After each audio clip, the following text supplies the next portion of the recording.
cristianismo não ensina que quando se aceita Cristo, o sofrimento desaparece imediatamente.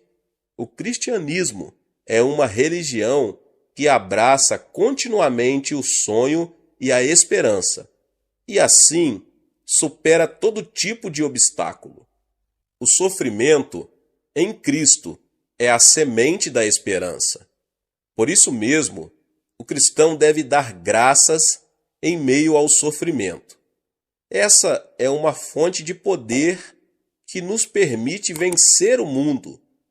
É preciso conceber o sonho e vencer o sofrimento, pois é essa a atitude que o Senhor quer que o cristão tenha. Ao estudarmos a vida de José, damos-nos conta dessa verdade. O sofrimento de José, o sonhador, supera facilmente qualquer sofrimento que venhamos a enfrentar hoje. Vejamos um pouco mais detalhadamente como Deus realiza o sonho em meio ao sofrimento. José, um homem que plantou a semente do sonho. Entre seus irmãos, José era o filho a quem Jacó, seu pai, mais amava. Jacó tem 12 filhos, mas seu 12º filho era o preferido, enquanto todos os demais trabalhavam apacentando ovelhas. José se vestia com uma túnica especial, desfrutando do amor de seu pai. A Bíblia narra em Gênesis 37, 3 e 4, Ora, Israel gostava mais de José do que de qualquer outro filho, porque ele havia nascido em sua velhice, por isso mandou fazer para ele uma túnica longa. Quando os seus irmãos viram que o pai gostava mais dele do que de qualquer outro filho, odiaram-no e não conseguiam falar com ele amigavelmente. Naquela época, vestir uma túnica especial indicava ser o herdeiro do pai. A túnica era uma vestimenta importante, da melhor qualidade, que apenas os filhos do rei e de pessoas da mais alta classe usavam. Entretanto, Jacó deu a veste a José, não a seus irmãos. Ao desfrutar do amor de seu pai em predileção, obviamente suscitou o ciúme em seus irmãos. Nessas circunstâncias, em 2 ocasiões, Deus lhe revelou o sonho que tinha para ele. De início, tanto seus irmãos como o próprio Jacó entenderam tratar-se de um sonho normal. Entretanto, aquele era o início do plano de Deus para usar a vida de José, plantando nele a semente do sonho. Certo dia, Jacó chamou José e disse: Vá ver como estão seus irmãos e o rebanho e traga-me notícias recentes. Foi nesse momento que José começou a andar por um caminho desconhecido, mas que estava no plano divino. Obediente, ele foi ao campo à procura dos irmãos, e eles ouviram de longe. A Bíblia descreve em Gênesis 37, 19 e 20 a cena de um modo realista. Lá vem aquele sonhador, diziam uns aos outros. É agora, vamos matá-lo e jogá-lo num desses poços, e diremos que um animal selvagem o devorou. Veremos então o que será dos seus sonhos. Ao ler o texto bíblico, podemos observar quanta raiva tinham os irmãos de José por causa dos sonhos que ele lhes narrava. Eles não somente odiaram José, tiveram ciúmes por causa dos sonhos de seu irmão. Irritaram-se e ficaram com medo do sonho de José, que se repetia. Aquilo era algo que eles não haviam experimentado sequer uma vez. Ao vê-lo ainda longe, disseram: Lá vem o sonhador. Vamos matá-lo e vejamos em que dará seu sonho.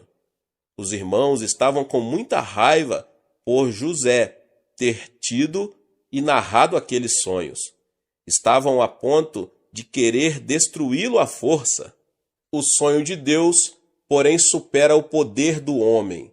Não tem efeito nenhum o intento dos que querem dissipar e fazer fracassar o sonho dos visionários, porque o sonho está sob o controle de Deus e, portanto, a revolta do homem não tem nenhum poder sobre ele. Os irmãos de José tiraram a sua túnica e o jogaram num poço.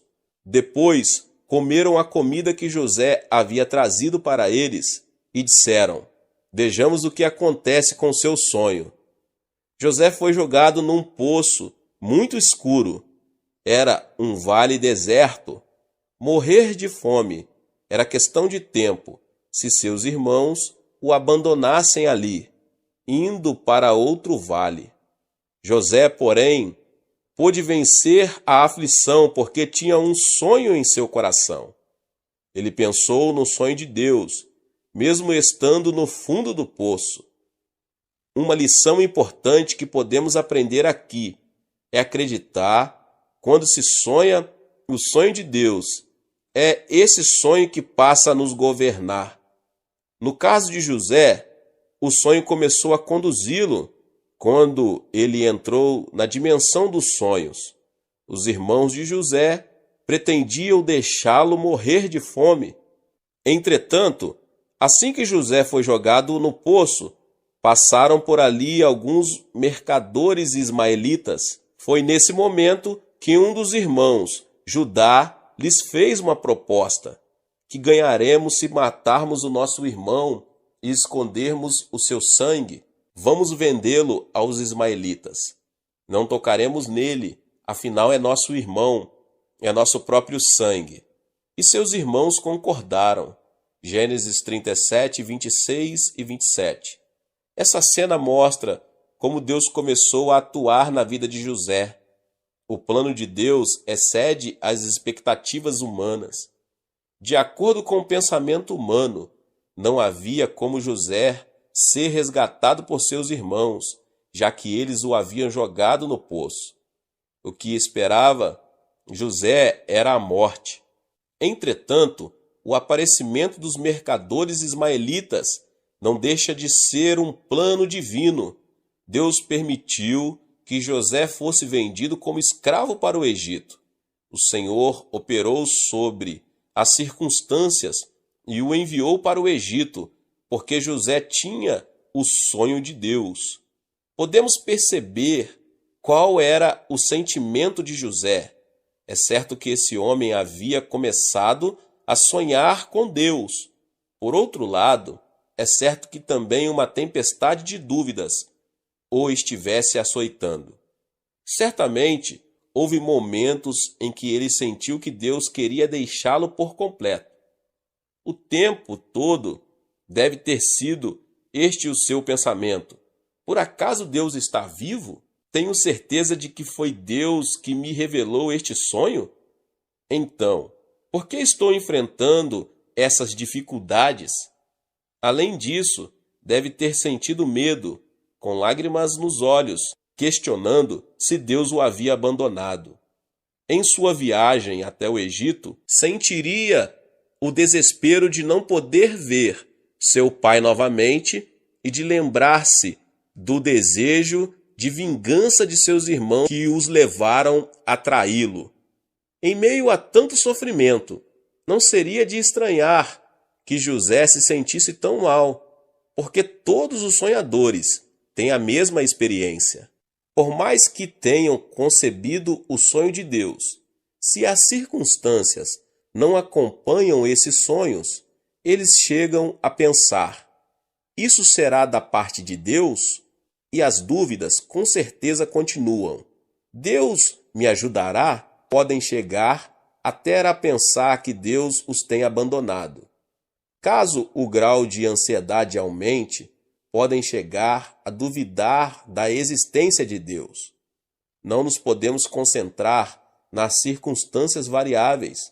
Por mais que estejamos perturbados, precisamos contemplar a semente do sonho que Deus plantou.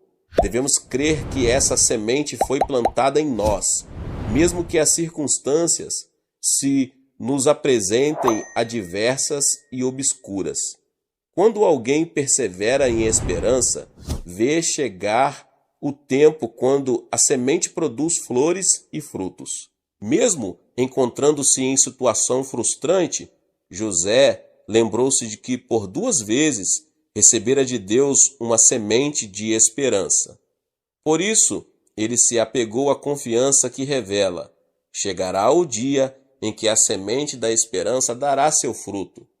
Apesar de tudo o que eu tiver de passar, mesmo em meio à desesperança, José não murmurou, não retrocedeu, nem deixou que a frustração o dominasse. A esperança tem poder suficiente para manter a vida inteira de uma pessoa. Graças a esse sentimento, não somente José, como também multidões tornaram-se capazes de viver uma nova vida. Durante a Segunda Guerra Mundial, o rabino Uger Green sofreu todo tipo de violência num campo de concentração na Alemanha. Terminada a guerra, ele escreveu um artigo publicado na revista alemã Der Morgen, que narrava o seguinte: corria o ano de 1944 e era um dia muito frio de inverno. Naquela noite, meu pai nos reuniu, a mim e alguns amigos, num flanco do edifício. De repente, ele tirou do bolso uma vasilha de barro e um pedaço de queijo.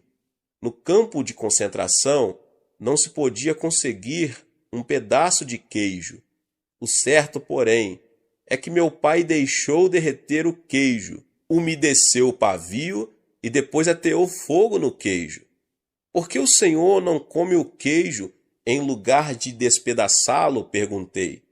Fixando o olhar na chama, meu pai respondeu: o homem é capaz de viver 3 semanas sem comer. Certa vez, sofri por falta de água durante 3 dias seguidos, mas sobrevivi sem nenhum tipo de problema. No entanto, como você sabe, sem esperança, o homem não pode viver 1 hora sequer.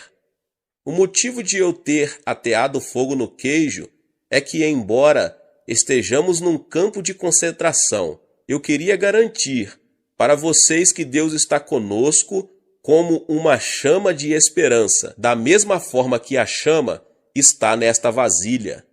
Essa é uma confissão realmente extraordinária. Os que passam por algum sofrimento necessitam da esperança de conceber um sonho, mais que qualquer outra pessoa.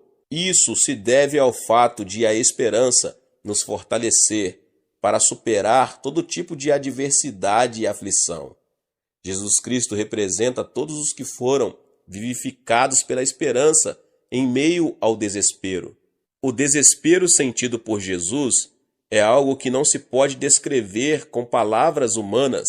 Sem pecado, Jesus foi abandonado por seus discípulos e crucificado no meio de seus inimigos. Naquele instante, até Deus lhe deu as costas. Foi tão dolorosa a situação que Jesus disse em voz alta: Eloi, Eloi, lama sabachthani, que significa: meu Deus, por que me desamparaste? Mesmo em meio ao desespero, Jesus abraçou em seu coração a esperança da ressurreição. Foi por isso que, depois de sepultado por 3 dias, ele ressuscitou, venceu a morte e o Hades e converteu-se na chama eterna da esperança. O cristianismo é a fé que aceita um Cristo como este. Devemos nos lembrar de que, mesmo em meio à escuridão total, a chama da esperança não se apagou. Neste sentido, a fé cristã consiste em contemplar a esperança da ressurreição em meio à morte da cruz. A semente da esperança da primavera já foi plantada em meio ao frio do inverno. Por mais que os lagos se congelem e tudo pareça dizer que a primavera jamais chegará, A esperança da primavera já foi semeada. Em seu devido tempo ela surgirá, trará flores e frutos. Assim, todo aquele que está em Cristo nunca deve perder a esperança. Esta é a história do professor Toyohiko Kawaya, considerado uma das grandes personagens mais importantes do século XX. Ele nasceu no campo e chegou a Tóquio com a idade de 15 anos. Trabalhava limpando o chão da redação de um jornal e durante a noite dedicava-se aos estudos em cursos rápidos, até que um dia, aos 21 anos, viu-se diante de um grande muro de desesperança. A tuberculose havia lançado suas raízes e, depois de vomitar sangue, foi a um hospital, apenas para ouvir a notícia de que era tarde demais e não havia esperança de cura para ele. Sua frustração foi muito grande. De acordo com a avaliação humana, estava tudo perdido. E é óbvio que ele perdera a esperança. Depois de passar dias de cama, ao descobrir que não havia nenhuma esperança, decidiu pôr fim à sua vida, para não dar trabalho a ninguém. Alguns anos antes, porém, ele havia aceitado o Evangelho de Cristo, que lhe fora apresentado por um missionário estrangeiro. Quando estava prestes a se suicidar, ouviu uma voz recriminando-o. Por acaso Jesus pensou em se suicidar quando seus discípulos o traíram? Mesmo ao carregar a cruz, Jesus não se deu por vencido, porque tinha a esperança da ressurreição. Ainda que se encontrasse em meio à frustração e à desesperança, ele nunca se deu por derrotado. Graças a essa voz, Toyohiko se deu conta de algo mais importante. Se esse Jesus está em mim, eu também tenho a esperança da ressurreição. Porque a ressurreição de Jesus está em mim, não levarei em consideração a desesperança. Visualizarei a ressurreição. Vou começar de novo. Levantou-se e colocou seus pertences num carrinho de mão e foi viver numa região muito humilde chamada Nigaya. Foi o lugar que ele escolheu para anunciar o evangelho da esperança de Jesus Cristo, ajudando as prostitutas, alcoólatras e criminosos. Vocês estão vivendo num bairro muito pobre. Muitas são prostitutas, outros alcoólatras e criminosos. Mesmo assim, há esperança para vocês. Se receberem Jesus Cristo como seu Salvador, a semente da esperança brotará, dará fruto e vocês se transformarão em homens e mulheres totalmente novos, dizia-lhes Toyohiko Kawaya. Ele não cessou de anunciar o evangelho da esperança, mesmo quando se encontrou em meio ao desespero da enfermidade e da morte. Foi assim que a tuberculose foi vencida pela esperança. Deus prolongou seus dias e todos se lembram de como aquele homem anunciou Jesus e fez florescer a mensagem do evangelho naquela área pobre. Momentos antes de entrar naquele bairro desprezado, o professor Kawaya escreveu: Eu, Toyohiko Kawaya, estive morto e ressuscitei recentemente. Comecei a viver a ressurreição eterna, atravessando a linha da morte. Ainda que a desesperança o castigue e a morte o ameace, você pode começar a viver uma vida nova, se tão somente descobrir a esperança de Deus. A esperança converte-se numa semente que dará fruto amanhã, bastando para isso que você despreze a desesperança e abrace a esperança. Agora veja Deus em meio aos sonhos de José. José não atravessou o vale de sombra e morte sozinho. Deus nunca o abandonou, nem se separou dele. José foi vendido como escravo à casa de Potifar. Naquela época, a condição dos escravos era pior do que qualquer outro tempo. Eles viviam e dormiam junto com os animais. José não via Deus, Mas Deus estava com ele e o fez prosperar em todas as coisas.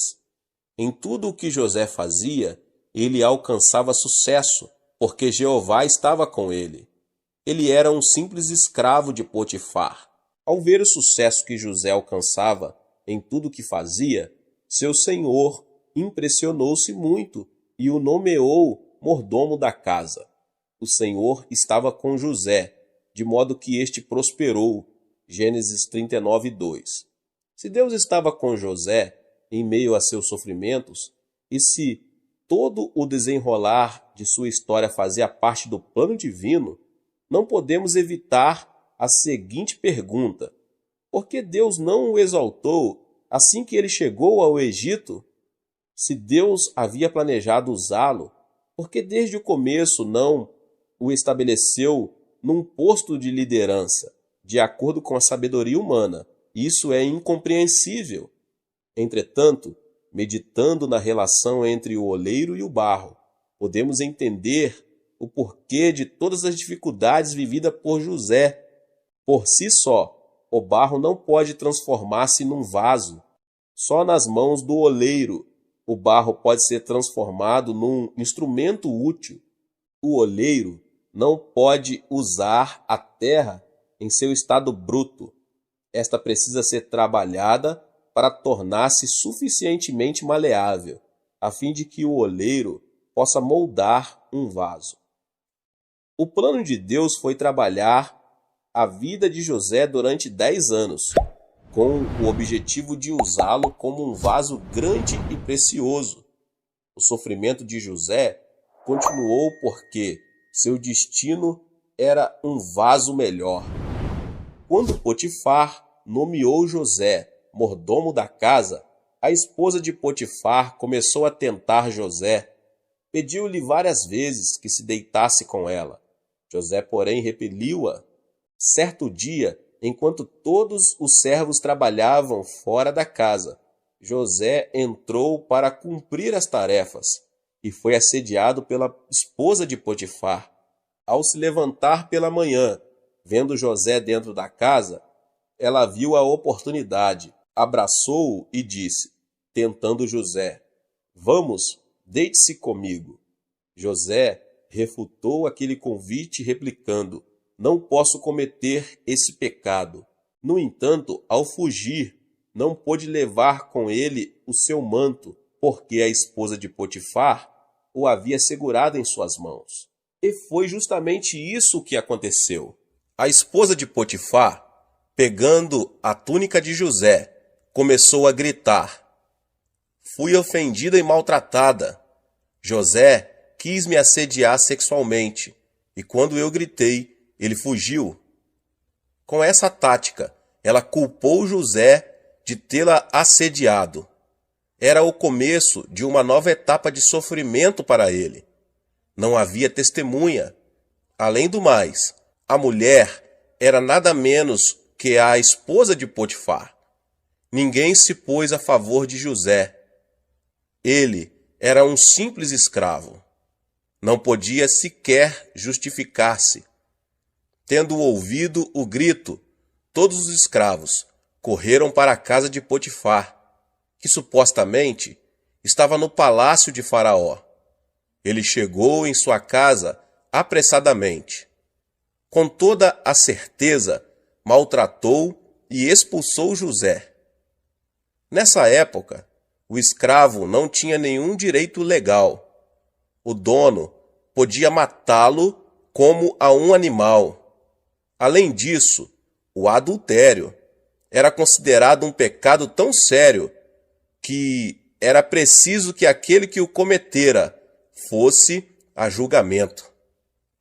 O futuro de José era tenebroso. A única coisa que lhe restava era o próprio corpo, porque seus irmãos o haviam vendido como escravo. Mas até mesmo a sua integridade física estava em perigo. Foi nesse momento que José lembrou-se dos sonhos que tivera. A aflição é a morte do passado, enquanto a esperança é o começo do futuro. Certamente, o pensamento de José era este: Se eu morrer nessa circunstância, como se realizarão os sonhos nos quais meus irmãos se prostravam diante de mim? Se esses sonhos me foram dados por Deus, Ele os cumprirá, ainda que em meio a uma situação tão desalentadora e sem esperança como esta. Era exatamente isso que Deus estava fazendo, guiando a vida de José por meio dos sonhos. O adultério merecia uma pena imediata, mas Potifar mandou que José fosse lançado no cárcere, onde estavam todos os presos por motivos políticos.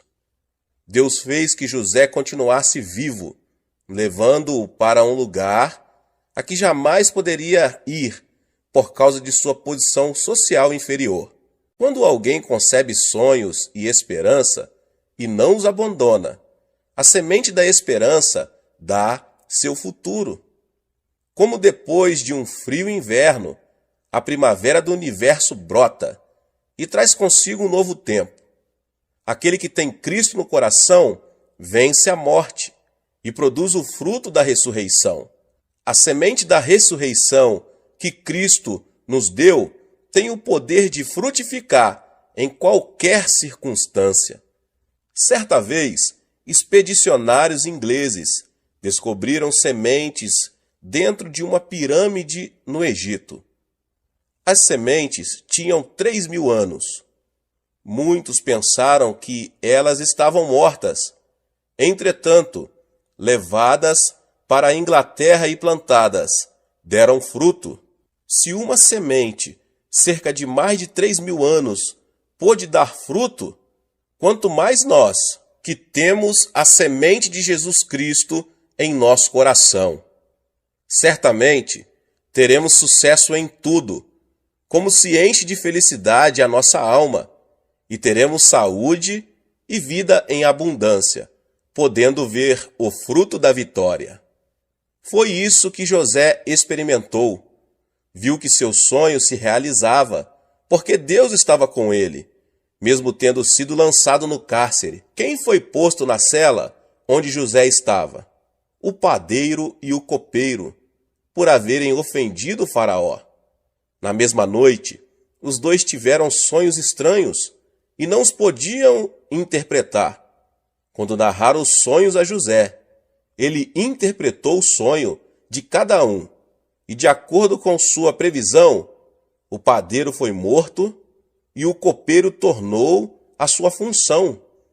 A interpretação de José foi confirmada. O copeiro ficou extremamente agradecido e José lhe pediu um favor. Quando você recuperar o seu cargo, fale ao Faraó a meu respeito. Eu não fiz nada para estar aqui. Tão logo o copeiro saiu do cárcere, esqueceu-se completamente de José, que teve de permanecer por mais 2 anos naquela prisão. Entretanto, em meio à perseverança, chegou o tempo em que a semente da esperança deu seu fruto. Certa noite, o Faraó teve um sonho. Tratava-se de um sonho repetido, e ele acreditou ser uma predição. Entretanto, não havia como interpretar aquele sonho. O Faraó ficou muito perturbado. Ele havia sonhado que 7 vacas gordas e bonitas estavam pastando, mas em determinado momento apareceram 7 vacas magras e feias que devoraram as 7 vacas gordas. Em seguida, ele teve outro sonho, no qual viu 7 espigas de trigo grandes e bonitas. De repente, viu que 7 raízes definhadas, secas e queimadas pelo vento oriental, devoravam as espigas grandes e bonitas. Como se tratava de uma predição, o Faraó chamou todos os mágicos do Egito, mas ninguém foi capaz de interpretar o sonho do rei. Ele ficou tão aborrecido e ansioso que não se podia aquietar. Foi então que o copeiro lembrou-se de José e falou sobre ele ao Faraó. O rei, desesperado, mandou chamá-lo. Naquele dia, José ainda encontrava-se atrás das grades, mas começou a ouvir um murmúrio vindo de fora. E de repente entrou um cabeleireiro e começou a fazer sua barba e cortar seu cabelo. Depois o fizeram banhar-se, vestiram-no e o levaram até o palácio numa carruagem real.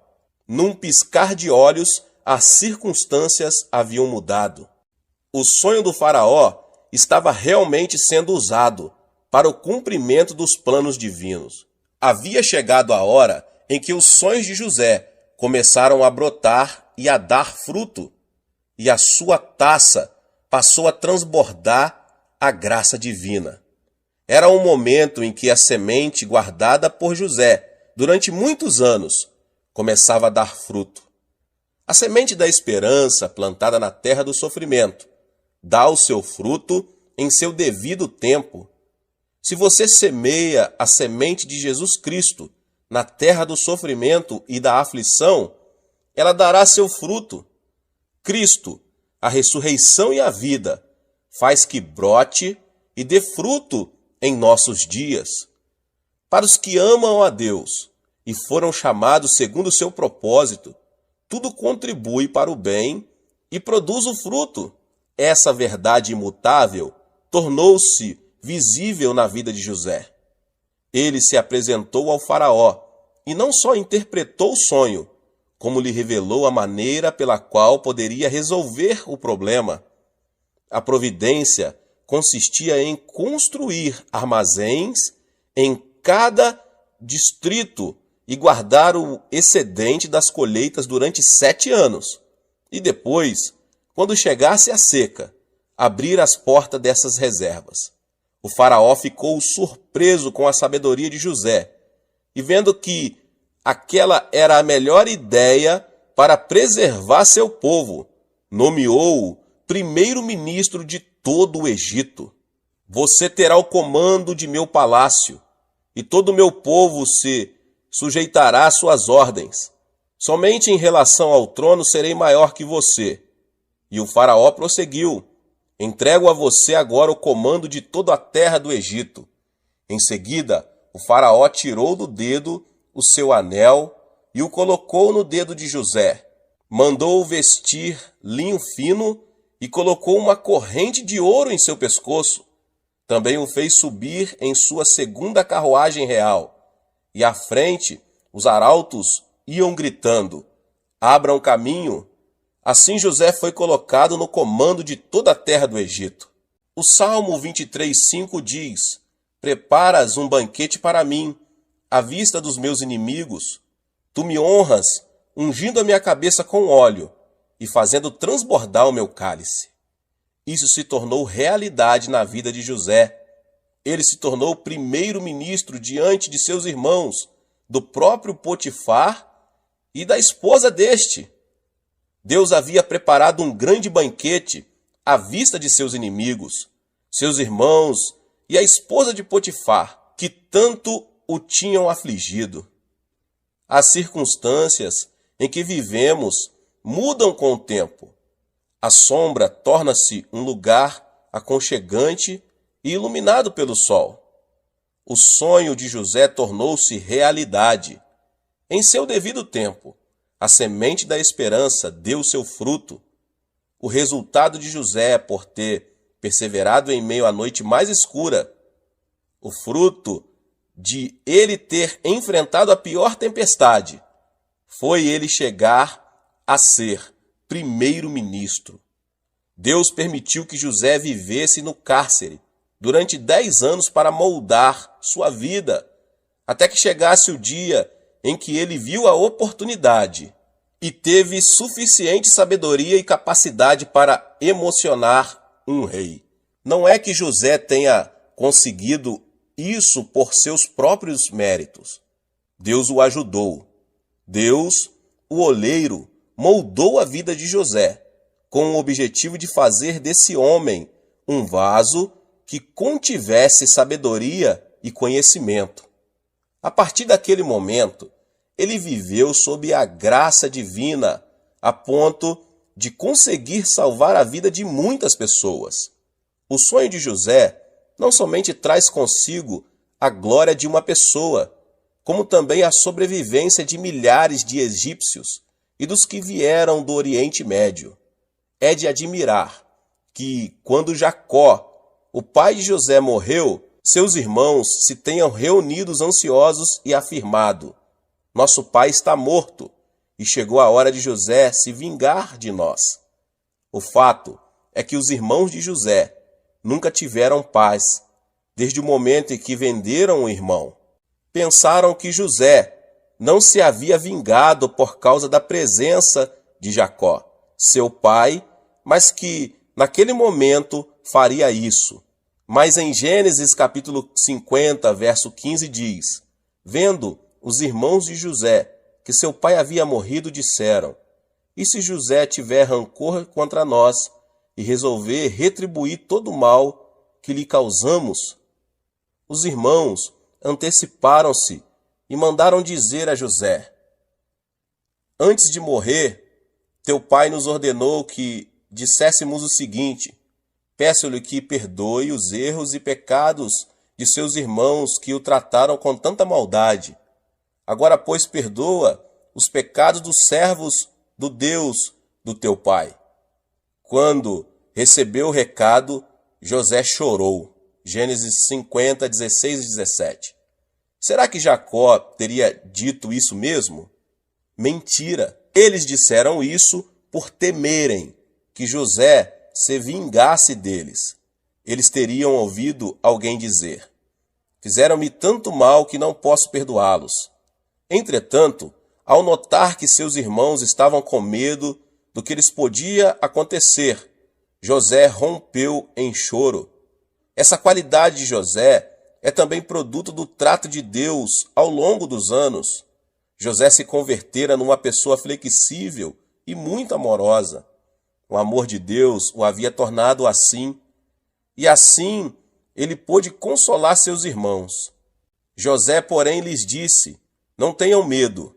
Estaria eu no lugar de Deus? Vocês planejaram mal contra mim, mas Deus o tornou em bem, para que hoje fosse preservada a vida de muitos. José não guardara rancor de seus irmãos. Ele compreendia que todo o sofrimento que havia enfrentado era o processo do cumprimento da promessa que Deus lhe fizera. Não havia nenhuma razão para ter ódio. O mesmo acontece em nossa vida, meus irmãos e minhas irmãs. Se você conhece o plano de Deus para a sua vida, não tem por que temer a aflição. Muito menos há motivo para odiar alguém que tenha causado dano a você. Basta entregar a vida a Deus, para que Ele realize seu sonho, mediante todas as circunstâncias, porque você vier a passar. Deus guiará nossos sonhos, se tão somente nos humilharmos diante dEle, e não nos apegarmos à mesquinhez e à vontade própria. Se você tem um sonho, ele será apresentado no melhor momento. Não somos nós que produzimos o sonho. O sonho é que molda a nossa vida. É o sonho que transforma nosso destino e as circunstâncias em que vivemos. Deus concede um sonho a todo o indivíduo ou nação antes de abençoá-lo. Durante a Segunda Guerra Mundial, foram assassinados mais de 6 milhões de judeus. Por isso, muitos pensaram que os judeus jamais conseguiriam se reerguer outra vez. No entanto, como vive o povo judeu hoje? Recuperou seu território e continua a manter-se como uma das nações mais poderosas do mundo. Como é possível que um povo, depois de severamente destruído, tenha se levantado de novo? Isso aconteceu porque esse povo manteve sua esperança em Deus. Nas paredes de uma prisão feita para judeus, permanecem gravadas algumas palavras. Podemos perceber que foram homens de esperança que ali deixaram o que está escrito: creio. Creio que ainda que não haja sol, ele está oculto atrás das nuvens. Creio. Creio que mesmo que eu não o perceba, Deus me ama. Creio. Creio que mesmo mantendo silêncio, Deus está vivo. Estas são as palavras de um judeu anônimo, escritas naquela parede momentos antes de ser executado. Mesmo encontrando-se em meio à aflição, quando a esperança seria a última coisa a se manifestar, aquele homem creu em Deus e manteve sua confiança nele. Foi esse mesmo padrão de esperança que levou o povo de Israel a se reerguer. Se Deus está com o povo, a chama da esperança dessa nação jamais se apagará. A fé cristã é uma continuidade da cruz e da ressurreição. Se existe morte na cruz, segue-se a ela a ressurreição. Outras religiões não oferecem a esperança da ressurreição. Esta vem sempre depois da cruz do Evangelho de Jesus Cristo. A morte chega para o cristão, mas depois dela vem a ressurreição. Isso porque Jesus é a semente da morte e da ressurreição. Porque a semente da ressurreição foi plantada na morte, é que esta é sucedida pela ressurreição. Toda a aflição enfrentada pelo crente em Jesus Cristo leva em si a semente da esperança. Nenhuma aflição é capaz de destruir a esperança. Desesperança nenhuma pode esmagar a esperança. Não devemos temer a desesperança. Luke Lingel afirmou: não tenha medo da sombra, porque a sombra indica perto de onde você está existe luz. Green Whiter, famoso poeta norte-americano, asseverou: por trás das nuvens estão ocultas estrelas, e o sol brilha em meio à tormenta. Deus, que ama todas as coisas, guardou esperança para todos. Por trás da desesperança, espera-nos a esperança e o sonho que Jesus tem para nós. Devemos ver com os olhos espirituais a luz que resplandece por trás da escuridão. Só assim poderemos caminhar até a luz. Se nos concentrarmos na escuridão, jamais veremos a luz por trás das trevas. Imagine o sonho de Deus que permitirá que você vença o sofrimento. Então, o território de sua vida se ampliará como território divino. Os milagres se manifestarão. Os sonhos que pareciam impossíveis se tornarão possíveis em Deus. Receba o sonho de Deus, guarde a semente da esperança e alcance esse sonho. Quando alguém é capturado pelo sonho de Deus, converte-se numa pessoa que nem o mundo pode segurar, já que sua vida é conduzida pelo poder do sonho do Senhor. Os obstáculos não podem ser impedimento para ele. Há momentos em que aparecem ondas gigantescas que ameaçam a vida do sonhador. Essa é a hora em que alguém pode perder e abandonar o sonho. Contudo, o sofrimento é um tempo em que o sonho de Deus demonstra sua força, como nos mostra a vida de José. Para o sonhador, a aflição não é um obstáculo, antes é o processo que leva à perfeição. Assim, podemos nos conservar tranquilos, pois Deus tem o poder para vencer qualquer obstáculo. Trabalha para o nosso bem. O segredo da sabedoria da vida está em sonhar com êxito, porque o mundo é atraído pelos sonhadores e não se opõe a eles, em nome de Jesus. Deus abençoe a vida de cada um dos irmãos e irmãs que ouviram essa palavra do pastor David Poyong Cho. Se você não é inscrito aqui no canal, se inscreva no canal, ative o sininho das notificações para você não perder nenhum vídeo que são postados aqui todos os dias. Deixe também o seu like e não esqueça de compartilhar essa palavra com as pessoas que você mais ama. Deus te abençoe e nos vemos nos próximos vídeos. Amém.